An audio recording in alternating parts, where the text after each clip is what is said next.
Ouais, donc du coup, pour vous expliquer hier ce qui s'est passé, donc hier c'était nos 1 an avec Inès. De base, pour nos 1 an, on s'était dit, vas-y, on va faire un truc tranquille, voilà, juste passer un moment ensemble, etc. Sauf que, ce qui s'est passé, c'est que moi je voulais quand même qu'on fasse quelque chose, qu'on essaie de s'organiser un truc, tu vois. Et moi j'avais dit, oui, oui, pas de souci, on fait rien, tu sais, on reste à la maison, etc. Machin, parce que je voulais pas qu'elle dise, vas-y, viens, on prévoit, je sais pas, un repas, un dîner ou quoi que ce soit, et que du coup ça me nique. Et ouais, donc du coup pour les 1 an, j'ai fait vas-y, je vais organiser un truc, comme ça, tu vois, elle le saura pas. Dans les anniversaires comme ça, je n'aime pas faire un cadeau d'anniversaire matériel. Mais je trouve ça, ouais, 1000 fois mieux de faire un cadeau d'anniv qui est plutôt passer un moment avec la personne, et qui n'est pas, ouais, bah vas-y, je t'offre un truc, etc. C'est beaucoup mieux. Je trouve ça beaucoup plus logique de passer un bon moment avec la personne. Je me suis dit, vas-y, ben on va au resto, tu vois, un truc simple, efficace. Problème, c'est que moi, je suis un peu teubé. Du coup, ce qui se passe, c'est que j'ai fait, vas-y, je verrai plus tard pour le resto, je vais appeler, enfin machin, on verra, tu vois. Pour le réserver, etc. Et après, du coup, je me suis dit, vas-y, je veux pas qu'on fasse juste un simple resto, je veux qu'on fasse. Je veux qu'on soit vraiment ensemble toute la soirée, etc. Donc, vas-y, viens, on se fait. Enfin, je me suis dit, vas-y, bah, je vais organiser un ciné. Et ça fait un bail qu'on voulait voir Deadpool 3. Problème, Deadpool 3, bah, il était pas dispo dans le cinéma où on a l'habitude d'aller. Et du coup, j'ai fait, bon, bah, nique sa mère, c'est pas grave, on va aller dans un autre cinéma. Qui est légèrement plus proche du resto, etc., où on est allé au final. Et du coup, j'ai voulu aller dans un resto que on n'a jamais fait tous les deux, et on s'est toujours dit, parce qu'en fait, on n'arrête pas de passer devant des fois, et on se dit toujours, bah putain, faut qu'on goûte.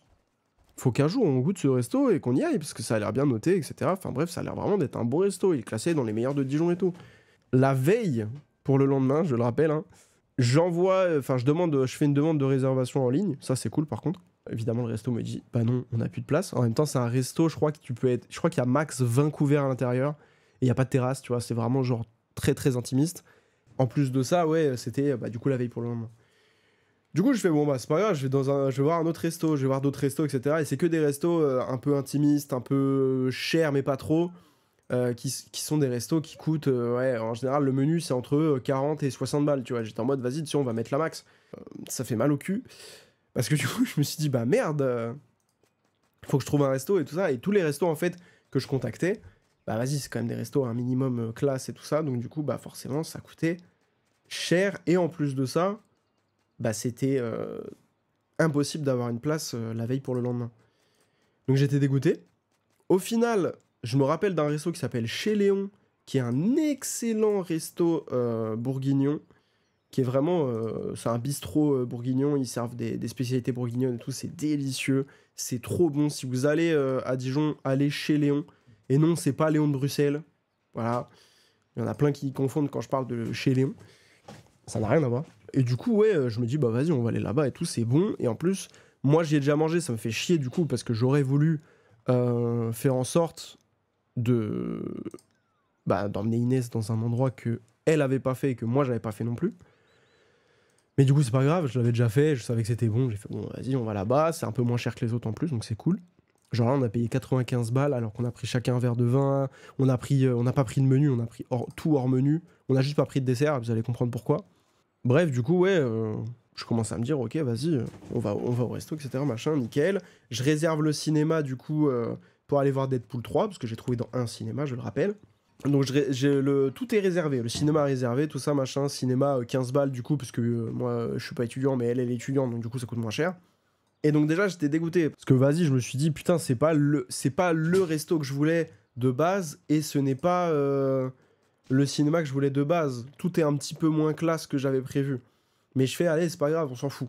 Vient le jour J, donc hier. Inès, évidemment, avait quand même pas mal grillé que je l'emmenais quelque part. Parce qu'en fait, dès qu'elle me disait, ah bah ouais, mercredi, après, je vais faire ça, machin, etc., j'étais là, oui, d'accord, mais tu rentres à quelle heure, au fait?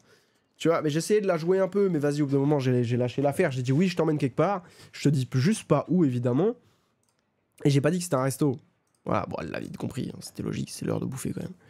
Au final, elle rentre, en plus, elle rentre plus tôt que prévu, etc. Elle se prépare. Je dis, voilà, bon, habille-toi comme tu veux, il n'y a pas besoin d'être habillé classe ou quoi, on s'en fout. Du coup, ouais, on va au resto. Évidemment, Inès ne se rappelait absolument pas que ça faisait plusieurs fois qu'on passait devant et qu'à chaque fois, je lui disais, faut qu'on mange là-bas. Bon, après, ça fait un bail qu'on n'est pas passé à côté, mais voilà, tu vois, elle se rappelait absolument pas qu'on en avait parlé. Donc, tant mieux, j'ai fait OK, ça me va, elle s'en souvient pas, moi, d'un côté, ça m'arrange. Parce que, bah, comme ça, au moins, ça fait un truc un peu plus surprenant. Et du coup, ouais, on y va, machin, etc. On se pose. Alors, pour rappel, pour vous dire un petit peu, pour les prémices un petit peu de ce qui va se passer après, je suis malade depuis quelques jours. J'ai mal de fou à la gorge. Donc, quand je bois de l'eau, quand je mange, etc., ça me fait trop mal à la gorge. Manger du miel, ça aide vite fait, pour vous dire à quel point ça me fait mal. Et à chaque fois que j'avale ma salive, j'ai l'impression qu'on me plante des aiguilles dans la gorge. Donc, pour vous dire à quel point ça fait super mal. En plus de ça, j'ai le dessous de la langue qui est inflammé. Genre vraiment, j'ai remarqué que j'ai le dessous de la langue à droite. Je comprends pas ce qui s'est passé. Donc Inès me dit, ça se trouve, c'est peut-être un aft, une aft, je sais pas comment on dit. Je savais pas qu'on pouvait en choper sous la langue. Vous vous doutez qu'en ce moment, niveau douleur, c'est chiant. Là, vraiment, on est arrivé dans un stade relou. Mais ce qui me fait le plus chier, c'est ma gorge. Parce que vraiment, je vous jure que m'alimenter, c'est compliqué, quoi. Et ouais, du coup, après, ce qui s'est passé, c'est que, vas-y, on a mangé, tout ça. On a super bien mangé, d'ailleurs. Vraiment, je vous jure, chez Léon, c'est une adresse de fou. Déjà, à cause de ma gorge, j'arrivais pas à boire mon kir. Parce que, du coup, bah, le kir, c'est vachement sucré. Donc, du coup, en fait, ça me déboîtait la gorge. Avec l'alcool et le sucre, c'était infernal. J'étais dégoûté. J'étais en mode, putain, je peux même pas apprécier une de mes boissons préférées. Casse les couilles, tu vois. Et je fais, bon, bah, tant pis, c'est pas grave. Le kir, tu vois, il m'en restait un tiers. Vas-y, je dis, vas-y, c'est bon, je le file à Inès, machin. Tant pis, tu vois. Je commençais à grave me sentir mal. Mais quand je vous dis grave me sentir mal, c'était vraiment vénère. Et je commençais à avoir chaud, j'avais chaud, j'avais froid en même temps, c'était horrible. Et je commence à avoir des sensations que je me dis, ah tiens, ça me rappelle un truc. Et effectivement, ça m'a rappelé la fois où j'avais eu la grippe quand j'étais gosse. Et pour vous expliquer, du coup, les sensations, comme je l'ai dit, j'avais chaud, j'avais froid, machin, je commençais à avoir des sueurs et tout ça, c'était horrible. Et je commençais vraiment à me sentir très très mal au point que je me disais je vais m'évanouir là sur la table. Enfin, c'était horrible. Du coup, je fais à Inès, bon, je suis désolé, là je vais juste aux toilettes tranquille, t'inquiète. J'arrive, tu vois, je me sens pas très bien, j'arrive. Elle me dit ok, machin, voilà. Je vais aux toilettes, je sors mon téléphone et je ferme la porte à clé. Bon, déjà parce que je vais aux chiottes, tu vois. Bah après, j'ai quand même remarqué que la porte, c'est juste un simple verrou et qu'en fait, avec c'est des verrous, en fait, je sais pas si vous avez connu ça, genre au collège ou des trucs comme ça, c'est des verrous qui sont facilement ouvrables, on va dire, avec un genre de tournevis plat ou un truc comme ça, donc c'est genre archi simple. Donc je me suis dit, au pire des cas, j'ai pas mon téléphone, c'est vrai que je peux pas prévenir Inès si ça va pas, et ça j'y ai pensé qu'au moment où j'étais dans les chiottes fermées, donc j'ai fait bon bah tant pis. Et pour le verrou, je me suis juste dit, bah au pire c'est pas grave, elle ira chercher quelqu'un, enfin quelqu'un du resto, et quelqu'un ouvrira, tu vois, enfin c'est pas grave quoi. Et du coup je vais dans les chiottes, je relève la cuvette, parce que je me suis dit là, en fait j'avais l'impression que j'avais envie de gerber. Et je fais bon bah voilà, je vais bégère et ça ira mieux. Le problème c'est que j'ai pas bégère et ça allait pas mieux. Ça m'emmerde, mais bon tant pis, vas-y viens, faut faire quelque chose quoi. Je commence à me dire, je vais essayer de me relever. J'arrive pas à me relever. Parce que j'étais vraiment, je vous jure, je suis tombé genou à terre, doucement quand même, mais je suis tombé genou à terre, sur les chiottes, j'avais vraiment les bras sur la cuvette comme ça, en mode des gros dégueulasse, j'en avais rien à foutre. Et j'étais collé au mur, et je me suis dit, oh le mur il est froid, ça fait du bien, tu vois, j'étais trop dans le mal. Je me fais, bon bah vas-y, tant pis, je vais rester là un petit moment quoi. Je me relève, difficilement, au bout de peut-être 2-3 minutes, je me relève. Donc vraiment, je vous jure qu'en plus, au moment où je me suis relevé, je venais de rouvrir les yeux parce qu'à ce moment-là, j'avais les yeux fermés, j'ai vraiment cru que j'allais tomber dans les pommes. Et je me relève difficilement et tout ça, je me mets sur les chiottes parce que je me dis, vas-y, j'ai un peu envie de pisser. Voilà, bon, comme ça je pisse, je suis tranquille, mais au moins je me mets assis. Voilà. Donc j'étais assis, tranquille, et je me dis, bon, dans tous les cas, je vais rester là. J'enlève mon pull, par précaution, parce que je commence à avoir giga chaud. Donc j'enlève mon pull. Je me dis, bon, bah, je vais rester quelques minutes là, et puis ça ira mieux. Donc j'avais mon pull, mes lunettes qui étaient posées. Heureusement, j'ai pu les poser sur un petit recoin à côté, etc. Tranquille, quoi. Et je transpirais, je commençais à transpirer à grosses gouttes. Enfin bref, c'était horrible. J'étais dans un état infernal. En plus, j'étais blanc comme un cul. Du coup, je commençais vraiment à me sentir ultra mal. Je me suis dit, là, à tout moment, je tombe dans les pommes, dans les chiottes. Je risque peut-être de me faire mal en plus. Inès, elle va commencer à s'inquiéter forcément au bout de quelques temps, mais pas tout de suite. Du coup, ça va niquer toute la soirée, parce que je me suis dit, putain, mais attends, après, il y a le cinéma, elle sait pas qu'il y a le cinéma, donc elle va pas... Je vais pas avoir le temps de lui dire annule les places, tu vois. Je pensais réellement juste à annuler les places, tu vois, je suis un connard. Et je me suis dit, vas-y, tu sais, pour 15 balles, hein, quand même. Et je me suis dit, putain, fais chier, faut que je la prévienne. J'ai pas mon téléphone. Faut que je fasse ci, machin. J'ai pas... Tu vois, je pouvais rien faire. Je pouvais vraiment rien faire parce que je pouvais pas sortir des chiottes. Et je fais, bon, bah, tant pis. C'est pas grave. Bon, voilà, mais il va falloir quand même que j'arrive à sortir. Et que je dise à Inès, bon, bah là, faut qu'on se dépêche de rentrer parce que à tout moment, je retombe dans les pommes. Parce que je commençais à aller un peu mieux. Et au bout de pas mal de temps quand même, je pense, je suis resté dans les chiottes peut-être 5-10 minutes, ce qui est quand même relativement long. Et du coup, au bout de ce temps-là, je me dis, bon bah vas-y, là ça commence à aller mieux et tout ça, je vais sortir. En plus, il y a quelqu'un qui venait à ce moment-là d'essayer d'ouvrir la porte. Donc je me dis, bon, vas-y, c'est le moment justement de sortir, vas-y, voilà, je vais pas trop faire chier. Je ressors de là, pull sous le bras, ça fait bizarre quand quelqu'un rentre dans les chiottes avec un pull et ressort sans le pull, avec le pull sous le bras, c'est bizarre. Je sens que le gars, soit il est vraiment... Genre vraiment, il avait un truc à expulser qui était compliqué, ou alors il s'est passé quelque chose. Mais en général, quand le mec est tout seul, c'est chelou. Le gars qui a fait sportif. Donc ouais, je retourne voir Inès, tout ça, machin. Je lui dis, bon bah voilà, fais chier. Je vais vraiment pas bien et tout ça. Je pense pas qu'on aura le temps de prendre de dessert, tu vois. Et je lui ai dit, de toute façon, là, j'ai plus faim et tout, machin. Je lui avais demandé de finir mon assiette. Bon, il restait pas grand-chose, mais elle avait déjà du mal à finir, donc voilà. Je lui dis, putain, fais chier, quoi. Enfin, ça m'emmerde, parce que là, genre, dans 45 minutes, on n'est pas censé être là. Elle me dit, comment ça, dans 45 minutes et tout, on est ailleurs et tout ça, machin. Je lui fais, bah ouais, normalement, dans 45 minutes, on était censé aller au cinéma et tout. Elle commence à chercher le film, elle me dit plein de films, genre, elle me dit Beetlejuice, etc., parce que c'est des films qu'on avait envie de voir, tu vois, notamment Beetlejuice, qui est sorti il y a pas longtemps, on avait envie de le voir, parce que je lui avais fait voir le premier qu'elle avait bien kiffé, et du coup, là, le deuxième qui est sorti, on voulait aller le voir. Et j'arrête pas de lui dire non, machin, etc. Et je lui dis, bon, par contre, t'es pas dans le bon cinéma. Elle regarde dans le bon cinéma, et elle me dit, non, c'est Deadpool 3, incroyable et tout. On négocie un peu, parce que, bon, ça fait yesh dans le sens où... je lui dis, bah, je sais vraiment, honnêtement, pas quoi faire. Je sais pas si ça va aller mieux ou pas, et tout ça. Enfin, bref, je sais pas si on annule ou pas, tu vois. Et elle me fait, bah, je sais pas, c'est comme tu veux, et tout ça, sachant qu'elle était déjà fatiguée. Et je fais, putain, ouais, ça fait chier. Elle me dit, bah, regarde si les places sont remboursables, si les places sont pas remboursables. Parce que, genre, en fait, vraiment, honnêtement, étrangement, en tout cas, je me sentais bien. Réellement, après cette petite crise aux toilettes, là, de 10 minutes, où j'ai cru que j'allais vraiment décéder. Ça m'était déjà arrivé à l'époque où j'avais eu la grippe, quand j'étais gosse, où je me suis évanoui après être passé chez le coiffeur, donc pour vous dire à quel point c'était dur. Et je lui fais, bah non, mais là, ça va mieux, et tout ça, machin. Pas de souci, on peut y aller. Elle me dit, ok. Et au bout de quelques minutes, du coup, on dit, bon, bah c'est bon, vas-y, on le fait, tu vois. On va voir le film. Et du coup, ouais, on marche dans la ville, etc. Pour aller jusqu'au ciné, ça se passe bien, bref, voilà. On va voir le film et tout. Et en vrai, honnêtement, très bon film, déjà. Si vous avez pas vu Deadpool 3, du coup, très bon film, très sympa. Après, c'est le genre de film... C'est le genre de film vraiment jouissif si t'as les refs. Si t'as pas les refs, ça devient difficile. Mais honnêtement, dès que t'as les refs, tu te sens un peu privilégié. C'est ce genre de film-là. Et moi, j'apprécie beaucoup ce genre de film, bah, vu que, en général, j'ai les refs. Je m'étais fait spoil les super-héros qui revenaient, genre... je m'étais fait spoil Blade, je m'étais fait spoil La Torche Humaine, enfin bref, je m'étais fait spoil tous les héros sur Twitter, c'était un enfer. Et malgré ça, j'étais trop content, genre, quand il y a Blade qui est apparu dans le film, j'étais en mode...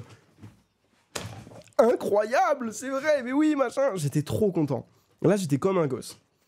Et par contre, c'est le genre de film, c'est ce que j'ai dit à Inès après, c'est le genre de film, dans la chronologie du MCU, il ne sert à rien. En fait, il est juste là pour dire, regardez, on a fait revenir des héros que vous aimez bien et tout ça pour déconner, parce que bon, voilà, Deadpool, c'est un peu le marrant du groupe. Et en plus de ça, c'est un peu sympa parce que vas-y, il y a plein de héros qu'on revoit et tout ça, et c'est très cool. Ça sert pas à grand chose de plus d'avoir le film dans la chronologie Marvel, dans le sens où, bah, sinon il sert à rien. Sauf aussi introduire le TVA dans les films Marvel. Il y en a énormément du coup qui savent pas ce que c'est le TVA parce qu'ils ont pas vu la série Loki, etc. Alors que c'est vraiment la série à regarder Marvel. Les autres séries, bon, ça rajoute des petits trucs, mais c'est léger.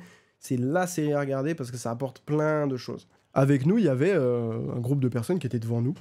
C'était les seuls dans la salle, il y avait vraiment personne à part nous et ce groupe-là. Ce groupe-là, dans le lot, il y a des gens, à la fin de la salle, ils étaient en mode « Oh, vas-y, c'est long d'attendre la fin du générique et tout, machin. » Donc déjà, ça se voit qu'ils regardent jamais de film Marvel parce que même si le générique il dure 8 ans, on s'en fout. Il y a une scène post-générique, tu restes. Ça me fatigue, tu vois. Les gens qui vont voir des Marvel, etc., c'est connu maintenant, t'as beau ne pas être fan de Marvel, tout le monde sait qu'il faut rester après un Marvel. C'est fatigant de voir les gens ne pas respecter le film. Bref. Mais du coup, ouais, j'étais en mode, bon, bah, tu vois, déjà, c'est des gens qui regardent pas trop Marvel, quoi. Et en plus, il y a une meuf, elle fait, dans le groupe, là, elle fait, ouais, machin, c'est trop... Enfin, j'ai pas trop aimé parce qu'ils ont fait référence à des trucs qui n'ont rien à voir avec Marvel. J'ai pas trop compris pourquoi. Et elle parle, du coup, d'un moment, quand ils sont en train de se battre, quand Deadpool et Wolverine sont en train de se battre, à un moment, Deadpool, il claque la gueule de Wolverine sur la radio, et ça fait jouer 2 musiques du film Greatest Showman, dans lequel a joué, du coup, Hugh Jackman. Et elle était en mode, j'ai pas compris pourquoi ils ont fait référence à ce film. Mais c'est le principe de Deadpool, c'est de briser le 4e mur, donc de faire référence à des trucs dans la vie réelle, et pas forcément que des références au MCU, quoi, merde. Du coup, enfin vraiment, j'ai trouvé ça débile de réfléchir comme ça m'a un peu saoulé. Et surtout que vraiment, les gens qui étaient avec elle, ils étaient en mode, ah ouais, c'est vrai que c'est un peu bizarre. Alors que dans le groupe, t'en as qui étaient en mode, bah oui, mais tu connais pas les films Marvel, tu sais, t'en as qui se la pétaient un peu. J'avais trop envie de dire, mais gros, tu connais pas Deadpool, du coup, parle pas non plus, quoi. Et donc après, bon, on est rentré, puis voilà, on a été dormir parce qu'on était crevés. Mais moi, j'ai pas eu de nouvelles crises où j'étais mal et tout ça, donc ça va, ça fait du bien, tant mieux. Donc déjà, Inès, elle s'attendait effectivement à... Elle s'attendait au resto, donc j'étais un peu deg. C'était pas le resto que j'avais prévu. Et en plus de ça, bah du coup j'ai failli tout faire rater parce que bah voilà, failli tomber dans les pommes. Mais par contre, elle ne s'attendait absolument pas à ce qu'on aille voir un film. Et ça, au moins, ça fait plaisir. Donc bref, j'avais l'impression d'avoir un peu tout raté, mais en vrai non, parce qu'elle était très contente. Moi aussi j'étais très content du coup. Parce que, vas-y, ça m'a quand même fait vraiment plaisir de passer du temps avec elle. On s'est fait un cadeau commun pour Noël 1 an. De base, on voulait acheter les différentes parties de Poudlard en Lego et vous savez, assembler le château de Poudlard. Sauf que bon, en fait, la plupart des kits commencent à devenir introuvables. Ou alors, au lieu de coûter 18 balles pour certains, bah, ils coûtent 30 balles parce que les gens les revendent super cher, etc. parce qu'ils sont plus produits. Du coup, j'ai fait à Inès, bon, je sais pas si c'est une bonne idée. Inès, du coup, qui avait... bon, elle l'avoue pas, mais voilà. Qui a un peu flingué l'aspirateur. Elle me fait, bon, bah vas-y, viens, on s'achète un aspirateur. Du coup, j'ai dit, bah ouais, vas-y, viens, on achète un aspi. Du coup, on s'était dit, on va pas faire d'autres cadeaux. Mais en fait, vu qu'elle savait que je préparais un truc, hier, pardon, quand elle est rentrée, je vois dans les mains, elle a le tome 2 de la BD Les Légendaires. BD que moi, j'affectionne tout particulièrement, parce que c'est ma BD de l'enfance, etc. Benji qui fait la BD aussi, enfin, tu vois, c'est vraiment une BD qui, pour nous, est vraiment reliée à notre enfance. Et en fait, moi, j'avais revendu les tomes, parce que je m'y intéressais plus, et puis j'avais besoin de thunes à un moment. Donc j'avais revendu tous les tomes que j'avais. Et là, ça fait quelques temps, j'avais recommencé à en acheter parce que j'avais vu qu'il y avait une nouvelle série légendaire qui sortait en BD. Du coup, j'étais là, bah vas-y, je vais acheter cette nouvelle série qui s'appelle Résistance. Et puis je vais me racheter, par la même occasion, les autres tomes. Donc j'avais commencé à racheter les autres tomes, j'avais acheté le premier. Et Inès, du coup, hier, elle est arrivée avec le 2e sous la main. Voilà. Elle m'a dit, bah non, mais je sais que tu m'as prévu un truc, même si on s'était dit qu'on prévoyait rien, qu'on avait juste, bah du coup, l'aspirateur. Voilà, j'ai quand même décidé de te faire un petit cadeau et tout ça. Donc j'ai trouvé ça super sympa. Et en fait, il y a un truc que moi, je lui ai fait comme cadeau, qui m'a pas coûté de l'argent, mais qui m'a coûté du temps. Enfin, j'y ai mis, 3 heures, un truc comme ça. En gros, ça fait des mois et des mois que elle me tanne pour que je la mette sur mon fond d'écran. Parce qu'en fait, sur mon fond d'écran de verrouillage, ça a toujours été Travis Scott. Parce que tout simplement, bah, je kiffe Travis Scott, etc. Et je suis tombé sur des fonds d'écran qui sont extrêmement stylés avec Travis dessus. Et à chaque fois, c'est un peu le running gag quand on est avec des gens, etc. Et qu'on voit mon fond d'écran, elle est en mode, ah oui, bah, c'est toujours pas moi. Et parce qu'elle espérait que, par pur hasard, un jour, je change le fond d'écran. Et du coup, vu que là, c'est ma plus longue relation, je me suis dit, bon, il est temps de faire quelque chose, quoi. Et j'ai créé un fond d'écran spécial, qui est donc celui-là, voilà. C'est un peu dans le même style des fonds d'écran que j'avais avec Travis dessus. Dans le style collage, justement, moi j'adore ce style-là, pour faire des fonds d'écran, etc. Je trouve ça trop stylé. Tu prends plein de photos de ce que t'aimes, des gens que t'aimes, des artistes que t'aimes bien, etc. Et tu fais un collage, voilà, tu vas juste les découper sur Photoshop, c'est un peu chiant, mais c'est facile à faire, et puis moi, ça me dérange pas. Comment ça, full screen? Tu veux l'admirer de plus près, le fond d'écran? Et en plus, ça fait quelques temps que, du coup, bah, je m'y prépare mentalement, entre guillemets, à ne plus avoir Travis sur mon fond d'écran. Et du coup, ça fait quelques temps maintenant que je me dis bah ouais, en fait ça sert à rien parce que Travis, bah, si je veux, je l'écoute, tu vois. Enfin voilà, je m'en fous de l'avoir en fond d'écran ou quoi. Et je l'ai changé. De base, je voulais le changer un peu plus tôt aussi, pour qu'elle le voit peut-être un peu plus tôt dans la journée. En fait, je l'ai changé avant que Inès soit prête pour le resto. Du coup, on était posés sur le canapé. J'étais en train d'utiliser mon tel un petit peu, quoi, voilà. Et elle commence à me dire, putain, attends, ton fond d'écran, il a changé. Parce que d'habitude, mon fond d'écran, quand mon téléphone est déverrouillé, c'était un tableau du Caravage. Parce que je trouve les tableaux du Caravage magnifiques. Et je fais, non, non, machin et tout. Parce que ça se remarque quand même quand ça change, quand ça passe d'un fond d'écran rouge-noir à un fond d'écran plutôt bleuté, ça se remarque. Et je fais, non, non, machin et tout. Et en fait, elle remarque de plus en plus et tout, machin. Et vraiment, je fais exprès d'utiliser mon tel en face d'elle. Réellement. Et après, elle le remarque, elle fait, oh, c'est trop mignon, machin, etc. Et ça lui a mis les larmes aux yeux, j'étais trop content. J'étais refait de mon truc. Donc, journée qui a failli être catastrophique. Enfin, soirée qui a failli être catastrophique à cause de ce sort de début de griffe de merde. Mais qui finalement s'est soldé par un très bon moment passé avec Inès. Donc, vraiment, je suis très content. Et c'est la première fois que je fête les 1 an de relation avec quelqu'un. Donc, je suis très très content de ça. Du coup, elle m'a dit, ouais, pour les 2 ans, c'est moi qui m'en occupe. J'ai dit, ok, on fait ça. Donc j'ai très hâte, les amis, de vous raconter pour les 2 ans ce qu'elle va m'organiser. On verra ça dans 1 an, les amis.